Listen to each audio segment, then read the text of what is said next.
మహానుభావుడండి. మరి జగన్మోహన్ రెడ్డి గారు చంద్రబాబు నాయుడు గారు వైఫ్ ని అసెంబ్లీ సాక్షిగా ఇష్టం వచ్చినట్టు మాట్లాడడం ఇష్టం. పోసాని కృష్ణమురళి అనే ఒక పిచ్చి కుక్క మదం ఎక్కి కళ్ళు నెత్తికెక్కి పవన్ కళ్యాణ్ గారి భార్యని, చిన్న పిల్లల్ని, ఆడపిల్లల్ని ఇష్టం వచ్చినట్టు దూషిస్తే మరి మాకు మండదా అండి? మరి వైసీపీకి చెందిన నేత, అతని పేరు నాకు సరిగ్గా గుర్తు రావట్లేదు కదా సార్, అతను ఇష్టం వచ్చినట్టు మనకి డెత్ థ్రెట్స్ కూడా ఇచ్చాడు. బండికి కట్టుకుని లాక్కెళ్తాడు టీడీపీ నేతలు, బోరుగడ్డ అనిల్. మరి వాళ్ళు ఇష్టం వచ్చినట్టు లకారాలతోటి దూషించవచ్చు ప్రతిపక్ష నేతల్ని, వాళ్ళ ఇంట్లో వాళ్ళని, వాళ్ళ పిల్లల్ని ఇష్టం వచ్చినట్టు దూషించవచ్చు. వాళ్ళు మాత్రం అన్నప్పుడు మరి మాకు మండదు, మరి మాకు సమ్మగా ఉంటది. మరి అంటే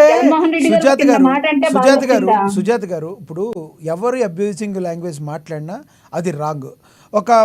మన గురించి ఒక 10 మంది మనల్ని ఫాలో అవుతున్న స్టేజ్లో ఉన్నప్పుడు మనం కూడా సంయమనం కోల్పోతే ఎలా? అంటే పవన్ కళ్యాణ్ గారిని ఈ రోజున ఎవరు కూడా తక్కువగా చూడరు. ఎస్, పవన్ కళ్యాణ్ గారు ప్రజల కోసం ఎన్నో కార్యక్రమాలు చేశారు. కానీ పవన్ కళ్యాణ్ గారు ఆ రోజున అలా బరస్ట్ అవ్వటం అనేది ఆయన ఫాలో అయ్యే లక్షల మంది కూడా చూస్తూ ఉంటారు. ఆయన ఆ రోజు అలా అవ్వడానికి గల కారణం ఏంటి? ఎన్ని కారణాలు ఉన్నా ఆయన అలా అవ్వచ్చు, అది నేను అడిగేది.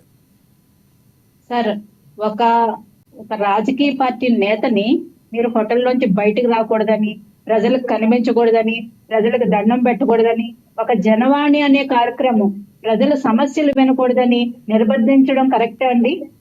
వాళ్ళు పోలీసులు అధికారాన్ని చేతిలోకి తీసుకోవడం కరెక్టా? దానికి పవన్ కళ్యాణ్ గారు చెప్పు చూపిస్తే తప్పేంటి? ఖచ్చితంగా తప్పు లేదండి. వాళ్ళు చేసిన వాటిని బట్టే మా రియాక్షన్ ఉంటుంది. అలా అని చెప్పి మేము నోరు జారి జగన్మోహన్ రెడ్డి గారి భార్యని ఎప్పుడు ఏమనలేదండి. వాళ్ళ చెల్లిని ఎవరు ఏమనలేదు, వాళ్ళ తల్లిని ఎవరు ఏమనలేదు. ఒక్క మాట పట్టాభి గారు అన్నారని చెప్పి చంద్రబాబు గారు ఇంటి మీద దాడికి వెళ్తారు, టీడీపీ కార్యాలయం మీద దాడికి వెళ్తారు. అంటే ఏమనంటే వినతి పత్రం ఇవ్వడానికి వెళ్ళామంటున్నారండి. వినతి పత్రాలు ఎలా ఇస్తారండి? వినతి పత్రాలు ఇచ్చే తీరు ఏంటో నాకు అర్థం కాదండి. కర్రలు, రాడ్లు పట్టుకుని వినతి పత్రాలు ఇస్తారా సార్? నిరసన తెలియజేయడం అంటే క్రికెట్ బ్యాట్లు పట్టుకుని వెళ్ళి నిరసన తెలియజేస్తారా సార్? మరి రాజకీయాల్లో కొత్త ట్రెండ్ మాకు కొత్తగా నేర్పిస్తున్నారండి జగన్మోహన్ రెడ్డి గారు.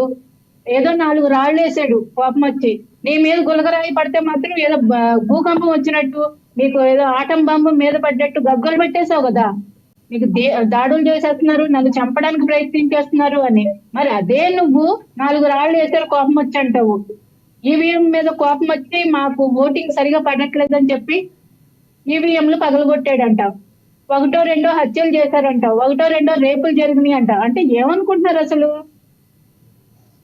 అసలు మీరు దళితుల గురించి ఇప్పుడు నందిగం సురేష్ విషయంలోకి వచ్చి దళితులని మాట ఎత్తాల్సిన అవసరం ఏంటండి? ప్రతి దానికి క్యాస్ట్ పాలిటిక్స్ ఎందుకు చేస్తావు జగన్మోహన్ రెడ్డి? దళితులు అనే మాట ఎందుకు వచ్చింది ఇక్కడ? నీకు నిజంగా దళితుల మీద ప్రేమ ఉన్న వ్యక్తివా? దళిత డ్రైవర్ అబ్బాయిని, సుబ్రహ్మణ్యాన్ని హత్య చేసేస్తే మరి అప్పుడు గుర్తు రాలేదా నీకు దళితులని? డాక్టర్ సుధాకర్ ని నడి రోడ్డు మీద మిట్ట మధ్యాహ్నం ఎండలో ఆయన్ని షర్టు విప్పించి చంపేస్తే మీకు అప్పుడు దళితుల మీద ప్రేమ గుర్తుకు రాలేదా? జోగి రాజీవ్ని అరెస్ట్ చేసినప్పుడు ఇది గౌడలందరి మీద జరుగుతున్న కుట్ర అని కూడా అన్నారు ఆ రోజున. అదే సార్, దళితుడికి శిరోమండలం చేయించారు నీ ప్రభుత్వంలో. అప్పుడు ఏం చేసావు జగన్మోహన్ రెడ్డి? మాకు మంచి మాటలు రావట్లేదు నువ్వు చేసిన పనులకి. దళితుల భూములు ఆక్రమించేశారు సార్ వీళ్ళు. నువ్వు దళితుల గురించి మాట్లాడుతున్నావు. దళిత ద్రోహి జగన్. దళితులకు రావాల్సిన 27 పథకాలని రద్దు చేసిన దళిత ద్రోహి నువ్వు దళితుల గురించి మాట్లాడుకో. దళితులు చెప్పులు తీసుకుని కొడతారు. ఓకే, మళ్ళీ ఆ మాటలు వెళ్ళింది ఎందుకులేండి. ఇప్పుడు మళ్ళీ అదే మాటలు మళ్ళీ మనం మాట్లాడితే ప్రాబ్లం అవుతుంది. ఇప్పుడు మీరు రానున్న రోజుల్లో ప్రజలకి ఎంతసేపు డైవర్షన్ పాలిటిక్స్ సార్, ఎంతసేపు కులం పేరు చెప్పుకుని వాళ్ళని మోసం చేస్తారా సార్? దళితుల పథకాలను రద్దు చేసిన దుర్మార్గుడు సార్, దళిత ద్రోహి అతను. అంబేద్కర్ విదేశీ విద్యకి అంబేద్కర్ గారి పేరు తీసేస్తాను తన పేరు పెట్టుకున్నాడు. నువ్వు ఒక ఫ్యాక్షన్ లీడర్వి, నీ పేరు ఎట్లా పెట్టుకుంటావయ్యా? అంబేద్కర్ గారి పేరు తీసేసి నువ్వు దళితుల గురించి మాట్లాడతావా? నీకు దళితుల మీద ప్రేమ ఉందా? నీకు అర్హత ఉందా మాట్లాడడానికి? అడిగేవాళ్ళకి ఇష్టారాజ్యం అయిపోయింది సార్. ఇప్పుడు అధికారం లేకపోయేటప్పటికి ఇంకా కుట్రలు బ్యారెన్స్ గుద్దేస్తారా మీరు? అంటే జనాలందరినీ చంపేద్దామని ప్లాన్ చేశారా?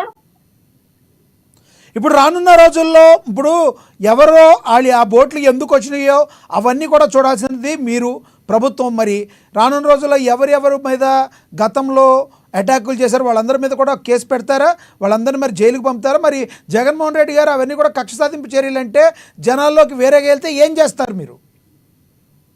సార్, జగన్మోహన్ రెడ్డి గారిని నమ్ముకున్న వాళ్ళందరూ వాళ్ళ ఎమ్మెల్యేలు ఎంపీల దగ్గర నుంచి చివరి కార్యకర్త వరకు వాళ్ళు మునిగిపోతారు సార్. జగన్మోహన్ రెడ్డి గారు మాత్రం సేఫ్ గా ఏ లండన్ లో చెక్కేస్తారు, అది మాత్రం ఖాయం. ప్రతి వాళ్ళు ఆయన నమ్ముకున్న వాళ్ళు రాజకీయ భవిష్యత్తు సమాధి అయిపోయింది ఆల్రెడీ. ఇప్పుడు ఆయన నమ్ముకుని ఇంకా ఇంకా కుట్రలకి ఎవరైతే